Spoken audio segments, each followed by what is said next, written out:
Welcome to the database section of your system.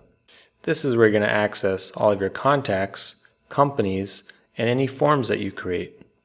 If it's your first time visiting this page, you're not going to have any contacts. So you'll either want to import contacts by clicking on the import button.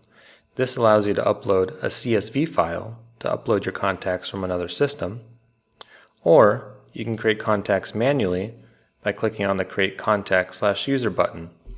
This is going to give you a pop-up where you can create your contacts. Now this pop-up allows you to create a few different things, the contact or a user. So if you have teams or you're working in a team environment, you'll be able to create users for everyone on your team and grant them access to your system.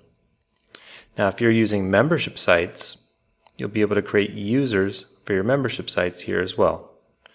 And if you're using this to create sub-accounts, if you're reselling this to other customers, you'll be able to create users on here under a new system. So that'll be under a new sub-account. And you'll be able to select what package that person has. So you can create users many different types of ways for different use cases. But let's close this out. So the first thing I want you to notice over here on the right is I have filters. So I can quickly filter between see which contacts are owned by a particular person, what contacts have a particular tag, and much, much more. Now you can also perform bulk actions on this page. So if I wanted to, let's say, select all the contacts in this list, maybe after applying some filters, I can add a particular tag to everyone here, remove a particular tag, add them to an automation flow manually, export the contacts, and more. Now let's go ahead and open up this contact Joe Smith. This is the contact details page, and you can edit anything by just hovering over it and clicking on the pencil icon. So I could set the quality score of the contact, for example, or anything else. You can also quickly add notes, and if you happen to have already connected your email inbox or ordered a phone number that's SMS enabled, you'll be able to quickly trigger new messages from here as well. Under additional details, this is where you're going to find tracking information and opt-in information. So if you're doing any sort of advertising, you may have different source codes you passed for tracking links, sub-IDs, and more. You can also track the opt-in information to see if this person is opted in for SMS, calls, and even your automation flows, plus email. Now, if you ever need to create a user for a contact after the contact's already been created, you can always come down here and click the Create CRM Login button. This allows you to create the sub-accounts for users, membership sites, or logins for your team to access your account with you, depending on what plan that you have. On the right-hand side, you're going to be able to see where this contact came from. So related input. This is how the contact got input into the system. Now if you created this manually, you may not see any information here. Under flows, you're going to be able to see what automation flows this contact is currently active in. And you'll be able to click on plus to add a new flow at any time. Now under pipelines, it's the same thing. If you're using opportunity pipelines or sales pipelines, you'll be able to see what opportunities, tasks, deals, etc. are related to this contact, and you'll be able to add a new one easily. And under billing, this is where you can manage any sort of purchases, subscriptions, invoices, manual transactions, and more. So you can start by adding a credit card on file. You'll get a pop-up to do that. Under more options, you can even set the billing address. Once you have a credit card on file, you can add a subscription. If you try to add a subscription without a card, it'll assume you want this to be a free subscription, even if your subscription has a price set. Now under transactions, you can view the transaction history, how many times they've been billed, invoice history, and more. Now, once you start using the system, you're going to start seeing lots of activity populate on each contact.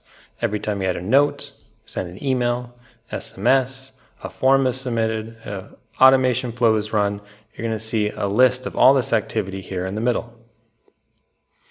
Now you can also use these little arrows on the contact to quickly tab between different contacts in your database.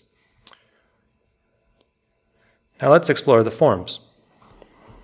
On the Forms tab, you'll be able to create forms to capture information from your customers, whether you're generating leads, taking orders, you have a funnel, and more. Let me show you how this works. So first I want to create a new form, and this is going to launch our form builder. On here, you'll start with some default text.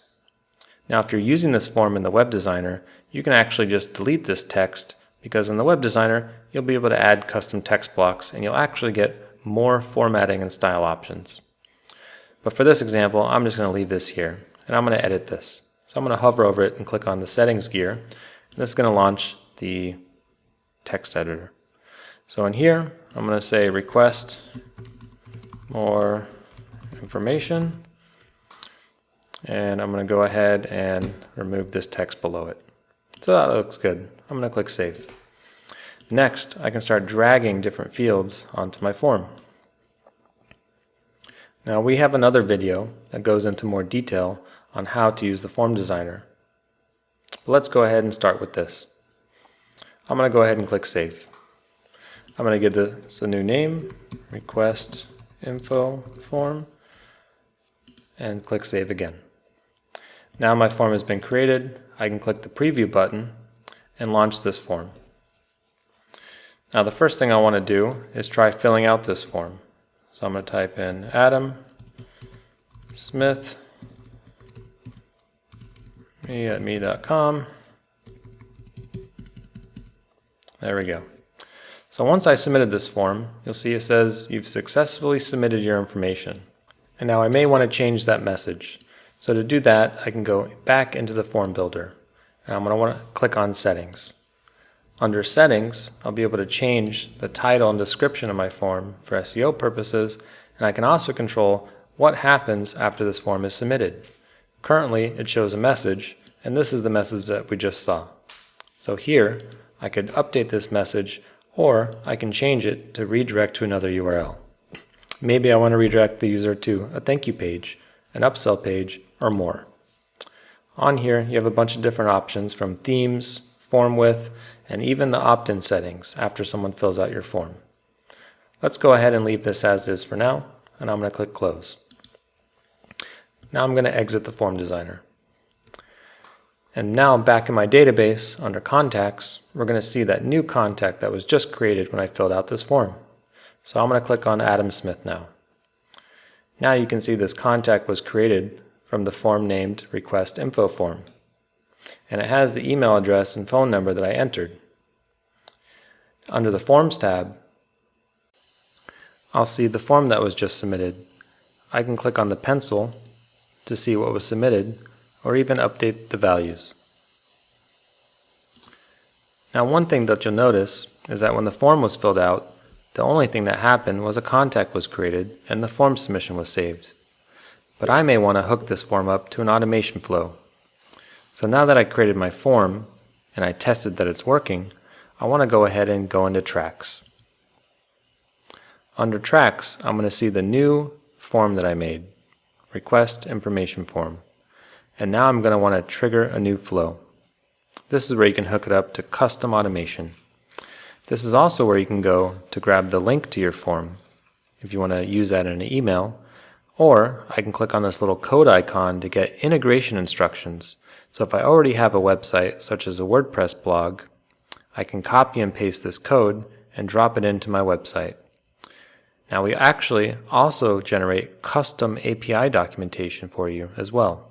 So if you're doing any sort of API with a third party and they need to send you data, the best thing to do is first to design a form with the exact data that you expect them to send, and then you can send them this custom API documentation so they can post data to you in the format that you expect. And the API works exactly like the form works. So every time the API receives a post, it creates a contact in the database. Now if you're working with the advanced API scenario, you'll want to come in here and click on Edit Track.